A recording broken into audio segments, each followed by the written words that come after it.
Hello everyone, I hope कि MRS की तैयारी आपकी बेहतर चल रही है और मॉक आपने अटेम्प्ट कर लिए होंगे। और अच्छी बात बता दूं कि भाषा के 400 क्वेश्चंस हिंदी के और अंग्रेज़ी के 300 क्वेश्चंस अपलोड कर दिए गए हैं मॉक के फॉर्म में ऐप के ऊपर। तो डिस्क्रिप्शन बॉक्स में लिंक दिया हुआ है, वहाँ से जाकर के आप मॉक टेस्ट अटेम्प्ट कर सकते हैं। प्ले स्टोर से डाउनलोड कर लीजिए बीट द कॉम्पिटिशन ऐप, ठीक है। और फ्री टेस्ट जो है उसको भी एक बार चेक कर लीजिएगा। टेस्ट सीरीज तो आपको लगानी ही लगानी है, क्योंकि बहुत पढ़ लिया आपने। अब एक महीने से पहले आप ये सोच रहे हैं कि कोई यहाँ पर चमत्कार हो जाएगा और आपको रातों रात ज्ञान हो जाएगा, तो ये संभव नहीं है। इसलिए नोट्स को रिवाइज करते रहिए, मैक्सिमम प्रैक्टिस कीजिए। नोट्स को भी कम ही रिवाइज करेंगे तो चल जाएगा, क्योंकि प्रैक्टिस ही हमेशा दिमाग में रहती है ना। चलिए स्टार्ट करते हैं वीडियो को। लैंग्वेज के ऊपर बात करूँगी। भाषा वाला पार्ट 40% मार्क्स इम्पॉर्टेंट है पीजीटी वाले पार्ट में, और टीजीटी वाले पार्ट में भी आप सब पढ़ रहे हैं। अगर आपने भाषा वाला सेक्शन क्लियर नहीं किया तो आपने कुछ भी पढ़ा हो, कितने भी प्रैक्टिस की हो, मॉक लगाए हो, नोट्स पढ़ लिए हो, किताबें पढ़ ली हो, कोई फ़ायदा उसका होने वाला नहीं है। बाकी के rest of the section check नहीं होंगे। वही वाला फॉर्मेट हमने मॉक में भी डाल के आपको दिया है ना। नेगेटिव मार्किंग भी है, ध्यान रखिएगा। थोड़ा सा क्लैरिटी दे देती हूँ। EMRS फेज़ 1 के बारे में डिस्कस नहीं करूँगी, क्योंकि पेपर पैटर्न चेंज हो गया है। EMRS 2.0 में ध्यान रखिए। पीजीटी वालों के ऊपर पहले बात कर लेती हूँ। पोस्ट ग्रेजुएट टीचर्स वाले जितने भी कैंडिडेट्स हैं, अंग्रेज़ी और हिंदी 2 ही भाषाएं आपसे पूछेंगे, जिसमें से आपको जनरल कैटेगरी की बात करें 40% मार्क्स इंपॉर्टेंट है। दोनों को मिला करके लाने हैं, है ना। दोनों को मिला करके लाने हैं।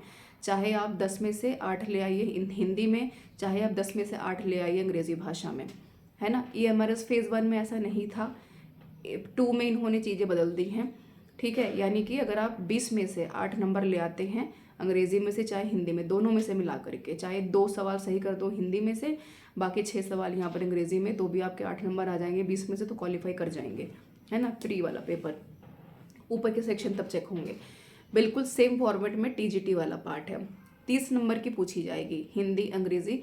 रीजनल भाषा आपने चुनी होगी, है ना। उदाहरण के तौर पर अगर आपने रीजनल भाषा हिंदी ही चुनी है तो भी कोई दिक्कत नहीं है। यहाँ पर आपको 30 में से कुल मिलाकर के 12 नंबर लाने हैं, है ना। तो 40% मार्क यूआर कैटेगरी की बात कर रही हूँ। 4 नंबर यहाँ पर आप ले आइए चाहे हिंदी वाले पार्ट में से, 1 नंबर ले आइए आप यहाँ पर अंग्रेज़ी वाले पार्ट में से, हिंदी रीजनल में से चाहे सारे सही कर दीजिए, है ना। कुल मिलाकर के आंकड़ा यही है कि तीनों को मिलाकर के 30 में से, माफ़ कीजिए, 30 में से आपको 12 नंबर लेकर के आने हैं। पीजीटी में 20 में से 8, टीजीटी में 30 में से 12, 40% का यहाँ पर क्राइटेरिया है। नहीं तो पेपर जो अबव सेक्शंस हैं, जीएस, जीके, टीचिंग एप्टीट्यूड, ये सब चेक नहीं होगा आपका, है ना। तो इस चीज़ का ध्यान रखिएगा। अब कह रहे हैं कि क्या करें, है ना। ये तो इम्पॉर्टेंट है, अपने दिमाग में बसा लो, क्योंकि ये जो टॉप 10 बच्चे अभी मॉक में भी टॉप कर रहे हैं, उनसे मेरी बात भी हुई है कल। इसमें से काफ़ी सारे बच्चे कट ऑफ वाले पार्ट से चूके, इसलिए क्योंकि लैंग्वेज नहीं क्वालिफाई कर पाए। और EMRS की भी गलती है, बिकॉज फेज़ 1 में इन्होंने क्लैरिटी नहीं दी, कोई आंसर की इन्होंने कायदे से नहीं निकाली, ऑब्जेक्शंस डाले बच्चों ने, कोई क्लैरिटी नहीं दी। बच्चे अपने डिलेमा में रहे, अंग्रेजी में ये गलत हो गया, हिंदी में ये सही हो गया। तो इस बार उम्मीद करेंगे ऐसा नहीं होगा, होगा भी तो बात करेंगे इसके ऊपर जब पेपर हो जाएगा तो।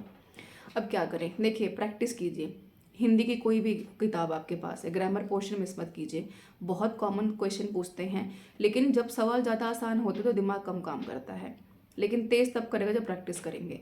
कोई भी किताब पढ़ी है, बीएड की पढ़ी है, ग्रेजुएशन की पढ़ी है, आसपास किसी के पास है, सीटेट की है, टीजीटी वालों ने सीटेट दिया ही होगा, पीजीटी वालों ने बीएड किया ही होगा, है ना। तो उसको देख लीजिए, है ना। आपके ऐप के ऊपर भी मैंने जैसे कि शुरू में कहा कि 400 क्वेश्चन हिंदी के और 300 क्वेश्चन इंग्लिश के प्रोवाइड किए हुए हैं, और क्वेश्चन ऐड ऑन होंगे यहाँ पर, तो उसको प्रैक्टिस कर लीजिए। ये आपको ध्यान रखना है क्या क्या पढ़ना है। कोई भी किताब ले लीजिए, मैं नहीं कह रही हूँ कि भाई मॉक के ऊपर ही जाना है या किताब ही पढ़नी है। इंपॉर्टेंट क्वेश्चन से उठा लीजिए, पिछले 5 साल में जितने PYQs आए हैं KBS में, NVS में, EMRS में, है ना, उनको पढ़ लीजिए। कम से कम लगा लेंगे एक बार भी 100, 200, 500, 700 क्वेश्चन, तो भी बहुत हो जाएगा आपके लिए। जो ज़रूरी है आपके लिए जानना, आप सब कुछ पढ़ रहे हैं, लैंग्वेज के ऊपर बैठ करके 2 घंटे प्रैक्टिस करनी ही करनी है। अंग्रेजी में लैंग्वेज वाला पोर्शन, डायरेक्ट इनडायरेक्ट की बात करते हैं, प्रपोजिशन की बात करें, नाउन क्या है, प्रोनाउन क्या है ना। बहुत कॉमन क्वेश्चन, द कहाँ लगता है, ए कहाँ लगेगा, इसी को लेकर के बच्चे गलत कर गए थे पिछली बार सवाल। प्रिंसिपलशिप वाला जो क्वेश्चन पिछली बार पीजीटी में पूछ लिया था इन्होंने, और बच्चे गलत कर गए थे, है ना। ये सारी चीज़ें, कंप्रीहेंशन आपसे पूछेगा ही पूछेगा। 5 नंबर तो फ्री के हैं, तो कोई दिक्कत यहाँ पर होगी नहीं, तो बहुत आसानी से ले पाएंगे। लेकिन ध्यान रखिएगा, जब भी अटेम्प्ट करेंगे तो बहुत फ्लो में मत अटेम्प्ट करना कि सही है कि भाई ये तो सही हो ही जाएगा, आसान आसान सा लग रहा है, ये चीज़ का ध्यान रखिएगा। बाकी प्रैक्टिस करवा रहे हैं, आने वाले अपकमिंग डेज में मैराथन सेशन करवा देंगे अंग्रेज़ी और हिंदी भाषा के ऊपर। मैंने अभी टॉप 30 क्वेश्चंस आपको यहाँ पर करवाए भी हैं। पेडागॉगिकल वाले पार्ट के ऊपर बात कर लेते हैं। पेडागॉगी से भी सवाल आएंगे, बिल्कुल आएंगे। हिंदी रीजनल आपने जो भी चुना हो, रीजनल में हिंदी या फिर आपने उड़िया बंगाली जो भी चुना हो, जोड़ करके पूछेंगे सब्जेक्ट से कैसे पढ़ाएंगे हिंदी भाषा आप, है ना। भाषा के ऊपर बात के कुछ भी पूछ सकते हैं, है ना। लैंग्वेज क्यों इंपॉर्टेंट है, कैसे पढ़ाएंगे, इफेक्टिव कैसे बनाएंगे, क्या टीचिंग लर्निंग एड्स हैं। कोई लिमिटेशन तो है नहीं, तो आपको खुद प्रिपेयर करके जाना है, इसको आसानी होगा, बशर्ते प्रैक्टिस करते रहिए। मॉक अवेलेबल हैं, उनको देखिए, जानिए। कोई सवाल रह गया तो बताइए। प्रैक्टिस इकलौता एक ऐसी चीज़ है जो कि आपको सक्सेस दिलाएगा ही दिलाएगा, अदरवाइज कोई चांस नहीं है ये हमारे इसके पेपर को क्वालिफाई करने का। यूजीसी नेट के पेपर के लेवल का पेपर है ना। जब पेपर देखेंगे तो आपको समझ में आएगा कि हाँ पेपर हो तो ऐसा, वरना ना हो। This is all about this session. Thank you so much for being with me everyone. मिलते हैं नेक्स्ट सेशन में कुछ यूजफुल कंटेंट के साथ। नॉन टीचिंग के भी यहाँ पर जा चुके हैं मॉक, तो देख लीजिएगा इसको। Thank you so much for being with me.